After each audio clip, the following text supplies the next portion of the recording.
Olá, professor Elvi, bom dia. Bom dia, Cláudia, bom dia, ouvintes da CBN. Bom, temos muitos assuntos. A gente vai começar, professora, a gente já falou do Expo, né? Agora, as atrações, enfim, inclusive a abertura, um evento político.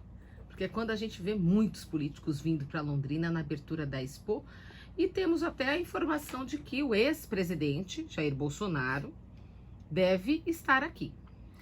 O Bolsonaro tem se mobilizado, né, para, bom, em primeiro lugar, em função da denúncia agora, ele se tornou réu e pelos elementos todos provavelmente será condenado. Então o que ele tem feito é se mobilizar e viajar o país e criar fatos políticos para tentar pautar a agenda do Congresso com projetos como o da anistia, e ontem surgiu inclusive uma informação de que ele estaria propenso aí a pressionar os deputados do PL para que ressuscitem aquele projeto para acabar com o foro privilegiado, o que beneficiaria, né, muitos parlamentares, porque eles fugiriam do Supremo, né, em alguns casos, conforme se teria ou não, por exemplo, um parlamentar, se ele não tivesse o foro privilegiado, pelo menos dependendo do tipo de crime cometido, ele não seria julgado pelo Supremo, e aí fugiria do Alexandre de Moraes, fugiria do Supremo. Então ele tem se mobilizado, começado a viajar, ele ficou um tempo sumido, né? E agora, nos últimos tempos, ele tem se mobilizado bastante em função aí do processo de julgamento e para criar fatos políticos e, como disse, também ser importante na próxima eleição presidencial, né? Ele não será candidato, no entanto, ele quer ser decisivo no processo de escolha de um candidato aí para fazer frente ao PT ou o candidato apoiado pela esquerda, para que ele possa ter relevância e importância aí nos próximos anos, para que ele não suma, né?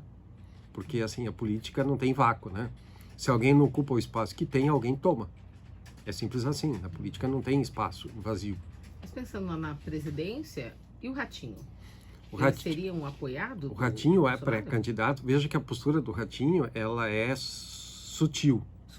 Ele Aliás, ele tem a característica dele, perfil, né? Uhum. Ele anda com a direita, ele flerta com a extrema direita, mas em situações determinadas ele sai fora. Então ele quer o apoio do bolsonarismo, porque ele quer ser o herdeiro da direita e da extrema direita. Por que eu separo aqui? Porque a direita é o Kassab, é o PSD, o partido do Ratinho, é a direita tradicional, fisiológica, aquela que está no Congresso, o Centrão, tudo que tem lá, isso é a direita. E tem a extrema-direita, ou seja, que é aquele bolsonarismo raiz, mais radical, mais militante, que faz barulho na internet. A direita tradicional não faz muito barulho. Ela exerce o poder.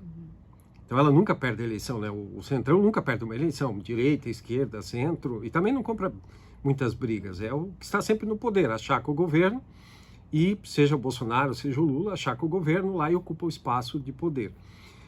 Mas tem aquela extrema-direita barulhenta, radical, em muitos casos antidemocrática, só que essa faz muito barulho e pode construir ou destruir candidaturas. Veja, aqueles deputados que já foram da extrema-direita, mas que romperam, foram condenados ao ostracismo. Nunca mais não conseguiram a reeleição nem nada. Então, o Ratinho quer se firmar como esse candidato da direita e da extrema-direita, ou seja, ocupar esse espaço à direita para ser o candidato a presidente pelo PSD e fazer frente aí a uma disputa contra o Lula ou outro candidato da esquerda.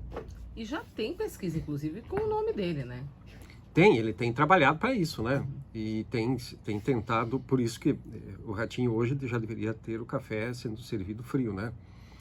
Término de mandato, sem expectativa de poder, etc. Mas o Ratinho se move para fazer o sucessor aqui no estado, para se projetar nacionalmente. Veja, cada vez mais ele tem viajado pelo Brasil afora para que o conheçam, que ele é pouco conhecido. O pai é muito conhecido aqui, né? Mas o Ratinho é conhecido aqui no estado. Sim. Então ele precisa se apresentar em outros estados como alternativa, precisa se fazer conhecer. E ele tem trabalhado para isso, né? Então, como disse, numa frente ele tenta manter o poder aqui no estado, fazer o sucessor, e ao mesmo tempo se projetar nacionalmente para ser o candidato aí da direita. E quem seria o sucessor dele? Bom, aí nós temos algumas alternativas, né? Já temos candidatos, né? Por exemplo, talvez o nome do staff do governo do estado e da direita aqui no estado seja o Aníbal Cury, o falecido Aníbal, né? O neto, o Alexandre Cury. O Alexandre é um deputado jovem, acho que tem 40, 42 anos, presidente da LEP agora, e é muito interessante, na posse dele na LEP, compareceram acho que 6 ex-governadores e 300 prefeitos. Levando-se em conta que nós temos 399 prefeitos, ele tinha o apoio da maioria dos prefeitos, a maioria absoluta dos prefeitos do interior do estado. Então ele tem todo o apoio, todo o staff do poder de diversos partidos que o apoiam para ser o candidato ao governo do estado. Só que no horizonte tem uma outra candidatura muito forte, que as pesquisas indicam como um candidato muito forte, que é o Moro. O Moro quer ser governador, é o projeto político dele, e será o candidato, provavelmente o candidato a ser batido. Então, claro, tem o Marcelo também que aparecendo nas pesquisas aí, mas o Marcelo não tem se mexido para ser candidato, né? Ele está aqui em Londrina, cuidando da vida dele, enfim. Aliás, como deve fazer todo político depois que sai de um mandato. Vai ocupar sua atividade profissional, volta para a vida civil, comum, e vai cuidar da sua vida, vai trabalhar, pode voltar até ocupar novos cargos, mas assim, essa é a conduta adequada que se espera dos políticos, né? Que o sujeito terminou o mandato, vai trabalhar, vai cuidar da vida. Então, a disputa eleitoral provavelmente se dará em torno desses 2 nomes. Não que não apareçam novos. Certamente teremos, outros partidos colocarão novos nomes. A própria postura do Ricardo Barros, né, de sair do governo do estado, parece ser exatamente uma liberdade maior para se posicionar aí em virtude aí das candidaturas e tentar construir alguma candidatura alternativa ou se posicionar em favor de uma outra candidatura. Porque ele saiu, né? Saiu e agora o Ratinho fez umas mudanças aí no secretariado que nos surpreende, ou não, né? É que não tem um londrinense, né? Não passa nem perto. Acho que tem 2 coisas, Cláudia. Primeiro, nós não somos ninguém no governo do estado. Temos o Alex lá numa secretaria que não é a secretaria. Ela é importante, ela é relevante, mas ela não tem peso. Tá? São coisas distintas. Então nós não temos peso político no estado, apesar de sermos a segunda cidade, a conversa toda que o londrinense já sabe, mas não temos peso político nenhum.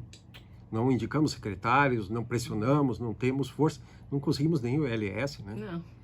Então, só para mostrar a nossa insignificância, apesar do nosso tamanho. Então, infelizmente. Segundo ponto, o Ratinho escolheu 2 nomes. Um deles é o Guto Silva, que é alguém que já esteve aqui, já deu entrevistas aqui, sim, né? É alguém importante lá no governo do estado, tentou se cacifar para ser senador, depois não vingou, e agora volta ao governo do estado. Então é um nome da cozinha do governador, é um nome importante lá do staff do grupo do governador. E o Greca, prefeito de Curitiba, um nome muito importante, até já foi cogitado para ser candidato a governador. Me parece que o fato do governador trazê-lo para a administração parece ser até uma atitude de agregar o cacife político dele, ao mesmo tempo isolá-lo para que ele não seja candidato ao governo do estado. Mas uma coisa fica evidente, Cláudia, eu estou em Londrina há 30 anos. Com exceção talvez dos períodos aí do Requião, sempre o mesmo grupo político governa o estado do Paraná. Eu chamo de lernismo.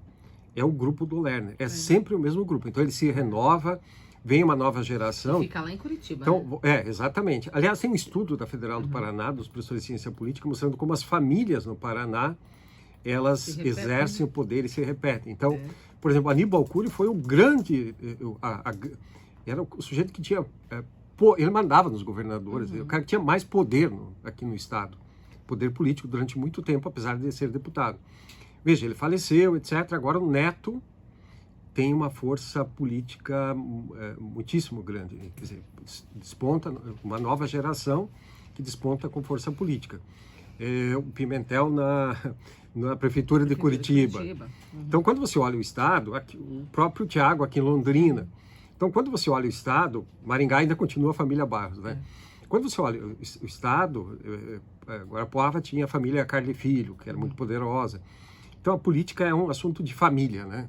As famílias, elas se sucedem, elegem as novas gerações e as famílias. E os grupos políticos, eles não se alteram. Então, eu diria assim, esse fenômeno, que eu chamo de lernismo, né? É o grupo do Lerner que continua no poder com as mesmas políticas, se perpetua no poder com novas gerações, com novos nomes, né? Obrigada, professor Elvio. Até a próxima. Até a próxima, Cláudio. Bom final de semana a você e aos nossos ouvintes. Muito obrigada.